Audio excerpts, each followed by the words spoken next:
Dan ini kita sudah hadir Ustadz Suparman ini, kita akan dengarkan sedikit ya, karena beliau ini mengetahui betul ya. Dan kemarin beliau menghadiri ikrar sukarela. Ya. Silakan Ustadz Suparman. Ustadz Suparman Abdul Karim. Assalamualaikum warahmatullahi wabarakatuh. Yang saya hormati Direktur Pencegahan BNPT Bapak Brigjen Pol R. Ahmad Nur Wahid. Kok saya lihat di foto lebih ganteng ya Pak. Kayak masih 25 tahun itu. Subhanallah. Beliau ini Bapak Ibu mantan murid Abu Bakar Ba'asyir ya. Subhanallah. Jangan bocorkan rahasia. Enggak Bapak, beliau nanti menjelaskan ya. Yang saya hormati Bapak Kaban Kesbang Pol. Selanjutnya yang saya hormati Pak Nanang dari Forum Kewaspadaan Dini. Guru saya Bapak Dr. Kiai Haji Bukhari Muslim LCL MA. Kalau nggak nyebut guru nanti saya kualat soalnya. Para kiai, para asatid yang juga guru-guru saya, saudara-saudara saya dari PGI, dari Indonesia Tionghoa dan lain sebagainya, semua dari forum-forum yang ada yang tidak saya sebutkan. Saya minta izin berdiri dan tidak menghadap ke Pak Jenderal, karena Pak Jenderal sudah sering dengar omongan saya. Saya ngadap ke para kiai. Sini, minta izin Bapak Ibu rahimakumullah. Ini saya cuman berpendapat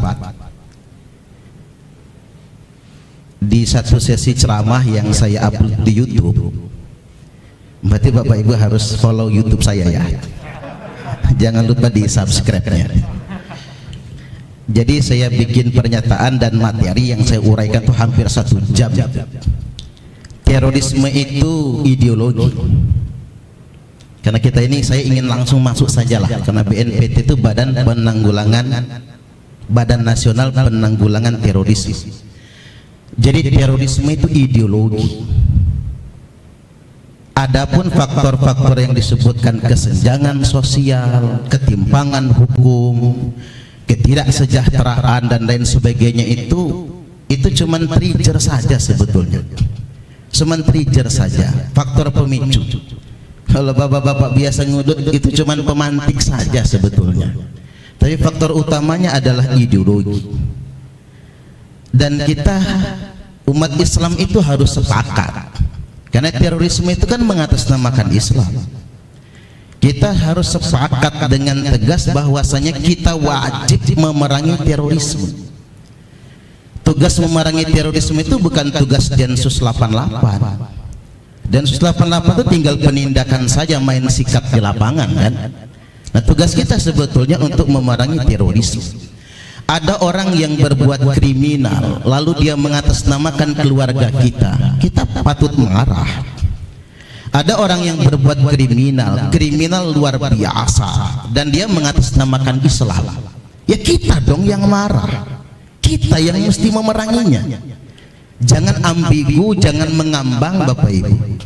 Karena begini, di beberapa masjid ada 4 masjid mecat saya sebagai pengisi rutin. Jadi dipecat Pak, subhanallah, diberhentikan saya. Ada peristiwa terbaru Ahad kemarin. Materi saya itu tentang JI dan Khilafatul Muslimin.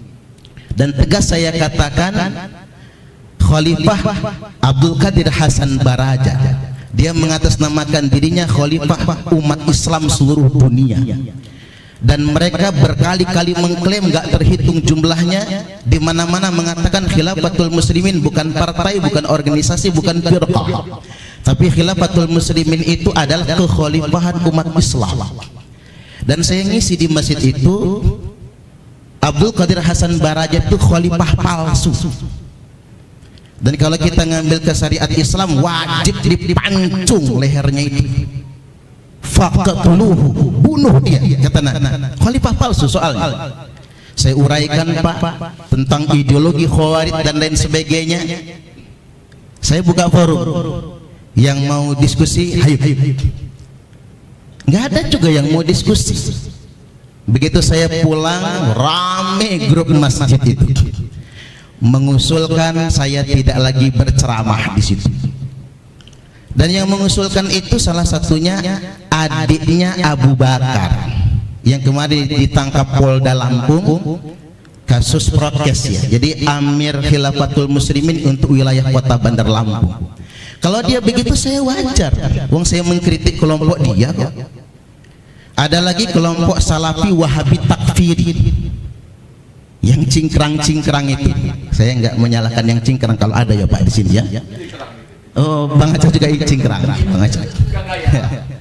Enggak apa-apa Bang, Bapak Abang pertahankan aja cingkrangnya itu. Enggak jadi masalah, saya enggak menyalahkan cingkrangnya. Cuman dia bereaksi keras di grup WhatsApp karena ada orang saya di dalam grup itu, disampaikan di japri ke saya.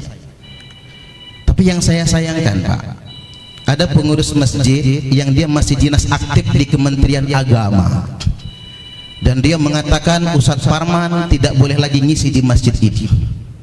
Luar biasa kan? Artinya begini, saya ingin jujur-jujuran, kalau saya nggak gede-gedein Bapak Ibu, entah kapan mulainya, mungkin kalau mau dikecilkan sajalah, dibuat proporsional 50% masjid-masjid di Bandar Lampung terpapar pemikiran yang agak keras. Saya nggak nyebutnya radikal ya, nggak nyebutnya teroris juga, terpapar pemikirannya agak keras. Jajal Bapak Ibu ngomong di masyarakat, di masjid-masjid, Bapak Ibu kita wajib menjaga negara, pasti dibenci kita. Tapi penceramah-penceramah yang mencaci maki pemerintah, penceramah-penceramah yang menghina negara, ngajak ngelawan negara, banyak betul yang demen sekarang ini. Saya jadi cemas, ada apa dengan negara saya Bapak Ibu? Ada apa dengan umat Islam di Indonesia ini? Ada masalah apa dengan kita semua? Terorisme adalah ideologi. Semua faktor-faktor yang lain adalah kesenjangan dan sebagainya, hanya trigger saja. Sampai hari ini sudah ada 120 orang. Kita akan ketemu rencana itu hari Selasa besok ya, kalau tidak salah ya. Jadi 120 orang yang sudah ikrar setia kepada Negara Kesatuan Republik Indonesia. Saya usul ke depannya kepada pemerintah pusat, tolong disampaikan Pak Brigjen Nur Wahid ya, pada DPR gitu yang di pusat itu, harus ada regulasi yang tegas bahwasanya semua kelompok dan paham yang anti NKRI, anti ideologi Pancasila, anti simbol-simbol negara bisa dipidanakan. Itu usulan dari saya. Ya kita lihat ini, PKI yang dilarang bukan cuma PKI-nya, komunisme, Leninisme, Marxisme dilarang. Tetapi ideologi yang macam begini yang anti NKRI belum ada aturan yang jelas yang mengaturnya. Ini dari saya, mohon maaf kalau saya terkesan sedikit agitatif karena memang penceramah Bapak Ibu ya. Baik, demikian dari saya, kurang lebihnya mohon maaf. Wallahul muwaffiq ila aqwamit thoriq. Wassalamualaikum warahmatullahi wabarakatuh. Waalaikumsalam. Terima kasih Ustaz. Ini di akhir-akhir ini Ustadz Suparman ini digunjingkan sebagai Ustadz binaan dari Densus 88 ya. Ya. Padahal saya tahu persis ya, dan saya saksi hidup. Pak Nur Wahid ini telepon saya, dia baca, dia lihat ceramahnya Ustadz Suparman ini. Abang kenal nggak dengan Ustadz ini? Wih, kenal lah saya bilang. Dia minta nomor telepon, dan itu sudah, beliau ini sudah lama mengkampanyekan tentang apa yang tentang bahaya daripada intoleransi, radikalisme dan terorisme. Jadi saya jadi saksi bahwa tidak benar kalau Ustadz ini adalah binaan dari Densus 88. Ya, tepuk tangan buat Ustadz Farman. Nih, ini mulai serem, tambah ngeri-ngeri sedap ini. Tadi sudah